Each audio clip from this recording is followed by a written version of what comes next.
14,000 kilometres కంటే ఎక్కువ travel చేశాను. 365 డేస్ కంటే ఎక్కువ యూస్ చేశాను. Hi guys, welcome back to our channel. You are watching drive with Murali. City ట్రాఫిక్లో ఎలా ఉంటుంది, మైలేజ్ ఎంత ఇస్తుంది, అసలు మెయింటెనెన్స్ ఎంత, సిట్టింగ్ కంఫర్ట్ ఎలా ఉంటుంది, లాంగ్ రైడ్స్కి ఎలా యూస్ చేస్తాం, అసలు ఈ బైక్ కొనాలంటే వర్తా కాదా అనే ప్రతి ఒక్క పాయింట్ ఈ వీడియోలో కవర్ చేద్దాం. బైక్ అన్నాక 100% పర్ఫెక్ట్ ఏమి ఉండదు. ప్రతి బైక్కి ప్రోస్ ఉంటాయి, కాన్స్ ఉంటాయి. నా ఈ బైక్ జర్నీలో కొన్ని కాన్స్ నేను అబ్జర్వ్ చేశాను.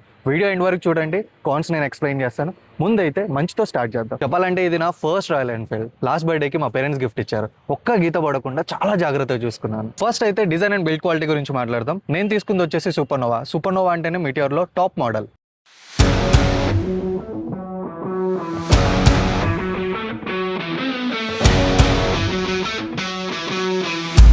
లుక్స్ అయితే చాలా ప్రీమియం గా ఉంటాయి. Dual tone premium colour finish ఉంటుంది. లార్జ్ విండ్ స్క్రీన్, ప్రీమియం మ్యాక్లైన్ కట్ అలాయ్ వీల్స్ ఉంటాయి. పిలియన్ రైడర్స్ కి బ్యాక్ రెస్ట్ ఉంటుంది. చూసినట్లయితే ఇక్కడ మొత్తం క్రోమ్ హ్యాండిల్ బార్ ఉంటుంది అండ్ ప్రీమియం మెటీరియల్స్ తో ఇది బిల్ట్ అయి ఉంది. 1 year తర్వాత కూడా పెయింట్ అనేది ఫేడ్ అవ్వలేదు. అండ్ మోస్ట్ ఇంపార్టెంట్లీ ఈ బైక్ లో నా ఫేవరెట్ థింగ్ వచ్చేసి సీటింగ్ కంఫర్ట్. నేను ఒకసారి ప్రాక్టికల్ గా చూపిస్తాను. చూస్తున్నారు కదా మీరు, నా బాడీ పోస్చర్ ఇలా స్ట్రైట్ గా ఉంది. హ్యాండిల్ బార్ వచ్చేసి కొంచెం బ్యాక్ వచ్చింది.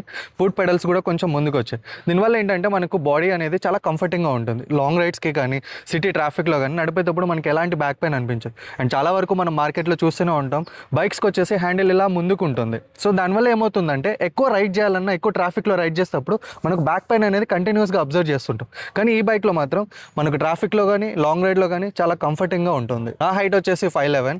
షార్ట్ రైడర్స్కి కూడా ఇది చాలా కంఫర్టింగ్గా ఉంటుంది. స్ప్లిట్ సీట్, ఇది చాలా కర్వ్డ్ అండ్ వైడ్ ఉంటుంది. అండ్ మోర్ ఓవర్ నా ఫేవరెట్ థింగ్ ఏంటంటే బ్యాక్ రెస్ట్ ఇది ఉంటుంది. పిలియన్ రైడర్స్ ఎవరైతే కూర్చుంటారో వాళ్ళకి చాలా కంఫర్టింగ్గా ఉంటుంది. మీటియోర్ 350cc జే సిరీస్ ఇంజిన్ చాలా స్మూత్ ఉంటుంది అండ్ వైబ్రేషన్స్ అయితే చాలా తక్కువ. ప్రీవియస్గా నా friend bike royal Enfield 350 classic use చేశాను. ఆ బైక్ యూస్ చేసినప్పుడు చాలా వైబ్రేషన్స్ అనేవి నేను గమనించాను. సీట్ దగ్గర వైబ్రేషన్స్ వచ్చేటివి, హ్యాండిల్ దగ్గర వైబ్రేషన్స్ వచ్చేటివి. ఎప్పుడైతే నేను ఈ బైక్ యూస్ చేశానో నాకు ఆ వైబ్రేషన్స్ అనేవి ఎక్కడ నేను గమనించలేదు. ఫ్రంట్ సస్పెన్షన్ అయితే telescopic fork 130mm. Back side suspension వచ్చేసి twin tube emulsion absorber with 6 step adjustable preload. దీనివల్ల ఏమవుతుందంటే మన ఇండియన్ రోడ్స్ కి చాలా కంఫర్టింగ్గా ఉంటుంది. సో మోస్ట్ ఇంపార్టెంట్లీ మైలేజ్ గురించి వస్తే సిటీ ట్రాఫిక్ లో మాత్రం మనకి 28 to 30 దాకా అబ్జర్వ్ చేయొచ్చు. అండ్ లాంగ్ రైడ్స్ హైవే మీద వెళ్ళినప్పుడు అయితే మనకు 30 to 35 దాకా అయితే వస్తుంది. మిటియోర్ ఉన్న వెయిట్ కి, మిటియోర్ బిల్డ్ క్వాలిటీకి ఆ మాత్రం అనేది జస్టిఫైబుల్. ట్యాంక్ కెపాసిటీ అయితే 15 లీటర్ ఉంది. ప్రతిరోజు 6 days నేను ఆఫీస్కి వెళ్ళేసి వచ్చాక మిస్లీనియస్ కలుపుకొని ఎవ్రీ వీక్ నేను 1,500 రూపీస్ దాకా పెట్రోల్ కొట్టేస్తాను. సో మంత్లీ వచ్చేసి ఎంత అవుతుందో మీరే ఎస్టిమేట్ చేసుకోండి. మెయింటెనెన్స్ పరంగా చూసుకుంటే లాస్ట్ 1 yearలో నాకు ఎటువంటి మేజర్గా మెకానికల్ ఇష్యూసే రాలేదు. బండి మాత్రం సాలిడ్ అండ్ స్టాండర్డ్గా ఉంటుంది. ఓపెన్ చైన్ కాబట్టి మనకు మిటియోర్ ఎవ్రీ 100 kilometers కానీ ఎవ్రీ 200 kilometers కానీ మనం చైన్ క్లీన్ చేసుకొని క్లెన్స్ చేసుకోవాలి.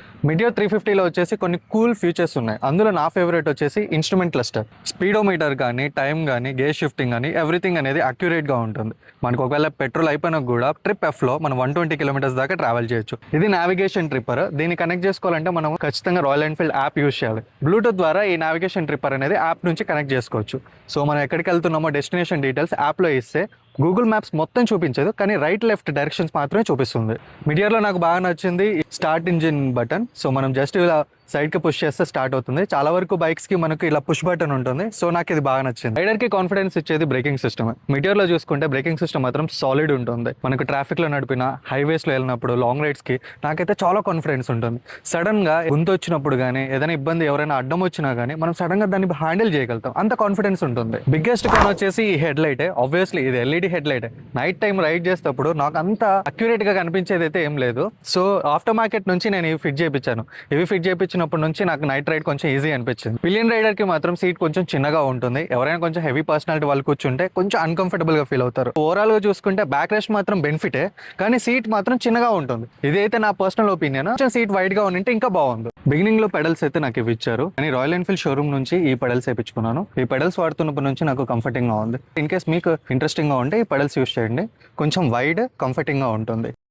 ఇనిషియల్గా నేను ట్యాంక్ కవర్ లేకుండా యూస్ చేసేవాడిని. సో యాజ్ ఏ ఇండియన్స్ మనం ఏదైనా ముందర ఆబ్జెక్ట్స్ పెట్టుకొని వెళ్తూ ఉంటాం. సో నేను వాటర్ క్యాన్ అలా పెట్టినప్పుడు ట్యాంక్ మీద చిన్న చిన్న స్క్రాచెస్ నేను అబ్జర్వ్ చేశాను. సో అలాంటివి మనము వద్దు అనుకుంటే ఖచ్చితంగా మనం ట్యాంక్ కవర్ యూస్ చేస్తే బెటర్. మేజర్ కాన్ నేను అబ్జర్వ్ చేసింది ఏంటంటే బ్యాక్ సస్పెన్షన్ అనేది సమ్టైమ్స్ హార్డ్గా ఉంటుంది. ఎవరైతే బ్యాక్ సైడ్ కూర్చున్న వాళ్ళు పిలియన్ రైడర్స్ ఉన్నారో వాళ్ళకి ఏదైనా పాట్ హోల్స్ వెళ్తున్నప్పుడు కొంచెం ఇబ్బందిగా అనిపిస్తుంది. బైక్ మాత్రం గ్రౌండ్ క్లియరెన్స్ అయితే బాగానే ఉంది, కానీ మన ఇండియన్ రోడ్స్లో, స్ట్రీట్స్లో స్పీడ్ బ్రేకర్స్ కొండల్లాగా కడతారు. సో ఎప్పుడైనా దాని మీద వెళ్ళినప్పుడు అప్పుడప్పుడు కొంచెం తగులుతూ ఉంటుంది. కొంచెం దాన్ని అవాయిడ్ చేయాలంటే ఇంజిన్ గార్డ్ మాత్రం మ్యాండేటరీగా పెట్టుకోండి. చాలా వరకు కొంతమంది కంప్లైంట్స్ విండ్ స్క్రీన్ కొంచెం వైబ్రేషన్ వస్తుంది అని అన్నారు. నాకైతే 1 year యూస్ చేశాను కదా, నాకు ఇంతవరకు అటువంటి ఇబ్బంది ఏమీ అనిపించలేదు. సైలెన్సర్ మాత్రం ఆఫ్టర్ మార్కెట్ది ఏది ప్రిఫర్ చేయకండి. దీనికి ఇచ్చిన సైలెన్సరే చాలా మంచిగా ఉంటుంది. అసలు ఈ బైక్ ఎవరు కొనొచ్చు ఎవరు కొనకూడదు అనే పాయింట్కి వస్తే, ఎవరైతే లాంగ్ రైడ్ వెళ్ళాలనుకుంటున్నారో, ఎవరైతే ట్రాఫిక్లో కంఫర్టింగ్గా రైడ్ చేయాలనుకుంటున్నారో, అండ్ మోర్ ఓవర్ ఫ్యామిలీకి ఒక కంఫర్టబుల్ బైక్ కావాలనుకుంటే వాళ్ళకి ఇది మోస్ట్ సజెస్టబుల్. ఎవరికైతే సెట్ కాదంటే రేసింగ్ కానీ, రఫ్ అండ్ టఫ్ యూజ్ చేయడం కానీ, లేకపోతే ఆఫ్ రోడింగ్కి ఈ పాయింట్స్లో ఎవరైనా చూడాలనుకుంటే ఈ బైక్ అయితే వాళ్ళకి సెట్ కాదు. అసలు ఈ బైక్ వర్త్ ఇటా కాదా అంటే, నేను 365 days యూజ్ చేసిన తర్వాత ఒకటే చెప్తున్నాను, ఎస్ 100% వర్త్ ఇట్. 5కి 4.5 రేటింగ్ ఇస్. ఆ 0.5 కూడా చిన్న చిన్న కాన్స్ ఉన్నాయి కాబట్టి 0.5 తీసేసాను అంతే. So with this we come to an end guys. Thank you so much for watching this video. మీకు ఇంకా ఏమైనా డౌట్స్ ఉంటే కామెంట్ సెక్షన్లో అడగండి. ఒకవేళ నా వీడియో మీకు ఇన్ఫర్మేటివ్గా అనిపిస్తే please like, share and subscribe. Until then be safe and ride safe.